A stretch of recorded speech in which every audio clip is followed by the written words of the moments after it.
Hello po, Tita Darlene. Hello po, Tita Darlene. Thank you so much po. Hello, it's me, Darlene Vlog.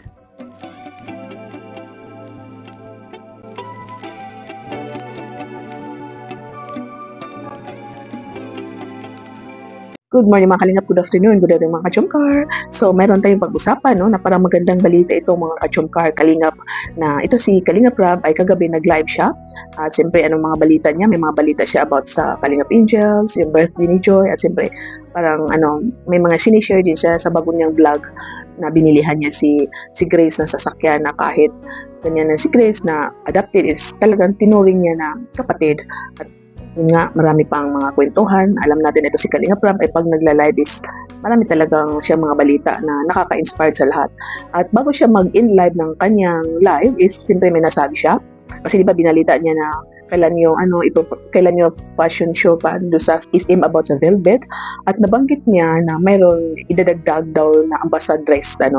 So, nagtanong siya sa live, hulaan daw. So ako hindi ako nag-comment doon kasi hindi naman ako talaga nag-comment sa mga live ni Kalingap Rab kasi sabi ko hindi rin mababasa sa kadami-dami ng viewers ni Kalingap Rab, hindi rin mababasa. So silent viewer lang ako sa mga live ni Kalingap Rab.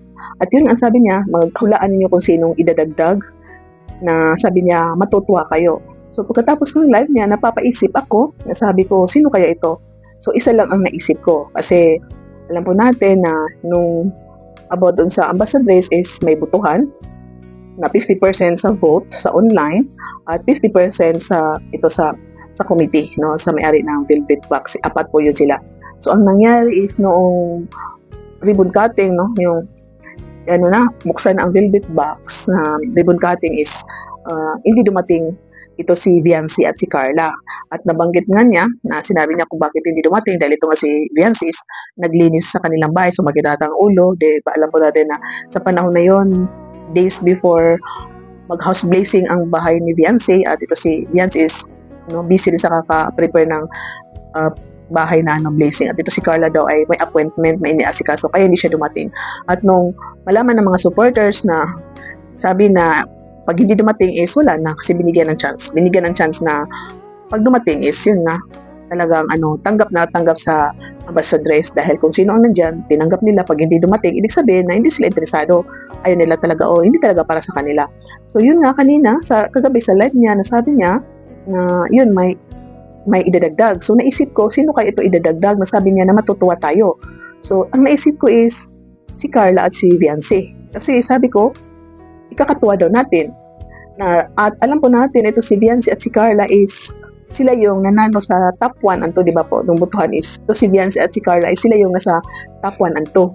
So naisip ko na siguro hindi nila idadagdag yung wala sa top, di ba? Kasi ang nakapasok is si Joy, si Pau, din si Jovi, parang si Melka, parang special song lang yun. Diba, nung mag-picture sila na nakahawak ng Velvet, ito si Melka is lang siya, parang wala siya doon sa picture ng ambassadress. So parang special song lang ata doon si guest like si Melka, no? So parang wala siya ata doon sa ambassadress. Kasi doon sa butuhan is parang wala si Melka, no? Correct, may if I'm wrong, i-check ko lang ulit. Kasi parang wala ata si Melka doon sa butuhan. No? Pasensya na po kung nagkamali ako, pero tiningnan ko is wala nga si Melka. So sabi ko na, kasi sabi ni Kalingap Rab na matutuwa tayo. So pag iba ang linagay, marami magtatampo kasi itong si Carl at si Viancy is nanalo. So, dapat sila talaga ibigay. So, yun, ibig sabihin siguro na ikakatuwa natin, no? Kasi marami talaga magreklamo, bakit linagay mo si ganito, si ganyan, hindi naman sila nanalo sa botohan. At itong 1 and 2 na si Carl at si Viancy nanalo. So, dapat silang ilagay, magdadagdag kayo, tapos ibang ilalagay. So, opinion ko lang po yun. Opinion ko ito na siguro ito si Carla at si Viancy ang ilalagay kasi sabi matutuwa tayo. So, para sa akin, kung ako si Kalingap Rab, itong mga committee, once nga may idadagdag ako, siyempre idadagdag ko yung si Viancy at si Carla kasi sila yung nanalo sa vote sa 1 and 2. At ito ang sabi ko na nakakatuwa po dahil ito, yung isang araw is nag-live si Joy at si Dan, nag-live selling, di ba? Ambassador as ambassador. So, parang nakakatuwa, tingnan sila, nag-live selling sila sa Velvet Box. So, sabi ko, opinion ko rin na kung si Carla, si Viancy makapasok, ito si Jomar at si Carla is first time nilang mag-live selling. At ito sabi ko sa thumbnail ko na first time ng dalawa nito na magkasama, mag-tandem dito na bagay na mag-live selling. Di ba po? Dahil dati nag-live selling si Carla sa Rab and Jack, kasama rin niya ang mga Kalingap Angels. So siguro naisip ko na ito si Kalingap Rab at saka ibang committee na opinion ko lang to, opinion na baka na-realize nila na mas maganda siguro na magla-live selling si Jomar. At siyempre ang kasama ni si Carla, ganoon din. Magla-live selling, hindi naman pwede na si Ido o si Jomar is partner naman sa iba, no? So like, example, magla-live selling si Jomar, ni sino itandem sa kanya, partner niya, o solo lang ba siya magla-live selling? So sabi ko, baka naisip nila na mas maganda siguro na kasi napansin nila nung nakaraang gabi na ito si Joy at si Dan is nag-live selling partner, no? Maganda tingnan. Ang love team is nagla-live selling. Maganda yung may partner siya. So baka naisip nila, kahit wala si Joy at si Carla is idagdag natin kasi para maganda ang tandem ng love team habang nagla-live selling. Diba po? Kasi yun nga sabi ko kanina na si Carla dati is na nag-live selling kasama ang mga Kalingap Angels. So first time nila mag-live selling dito. Kung may live selling ba sila nakaschedule. At dito nga matutuwa tayo dahil tuloy na tuloy itong show nila sa SM na ipropromote yung Velvet Box, diba? Mag-fashion show sila, mag-random walk, at siyempre, may partner na si Jomar, may partner na si Ido kasi nandiyan na si Viancy at si Carla. So, diba po nakakatuwa po? At yung mga supporters ni Carla, Jomcar, supporters ng ITZY is matutuwa sila, no? Matutuwa sila dahil idadagdag na ito si Viancy at si Carla. So, yun opinion ko na siguro walang iba na idadagdag kundi itong si Carla at si ITZY.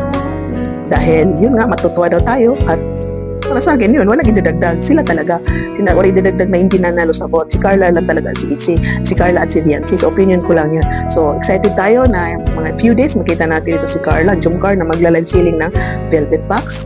At few days na lang is mag-random sila na mag-fashion show sila doon sa SM. So, alam ko maraming matutuwa dahil ang mga love team, ang Danjoy, ITZY, ang Jomcar, at siyempre nandiyan si Jovi, nandiyan si Pau, at mga model sila ng Velvet Box, I'm sure na maraming matutuwa sa event na ito. So, ayun nga, thank you mga ka-Jomcar. Sana natuwa kayo. Sana totoo itong aking idea, aking opinion. So, sa tingin ko, ganun din ang iniisip ninyo, baka ang Carsi ang idadagdag. So, maraming masaya dahil napapaisip sila. So, congratulations na lang in advance sa ating lahat kung makapasok sila. So, sa tingin ko, 99% na sila talaga. Ang 1% is A1. So, opinion at ang feelings ko lang na sila talaga. Kung like natin yung video mga ka-Jomcar, pag-share. Siyempre, comment kayo ng mga positibo nga. Ang nasa isip ninyo isim, sa iniisip ko na Carsi, no? Si Carla at si Viancy ang idadagdag. So, congratulations sa ating lahat. Pag-support ko si Kuya Val Santos Matuwad, si Ate Vlog. So, huwag kalimutan si Kalingap Rab at ang mga kasama natin sa Karipa at iba pang mga charity vloggers. Thank you so much. Tuloy-tuloy lang po pagmamarathon. God bless you and pag-share ating video. Bye for now and see you in my next reactions video. Mabuhay ang Team Kalingap at abangan ang live selling ng Jomcar. Bye for now. God bless. Keep smiling.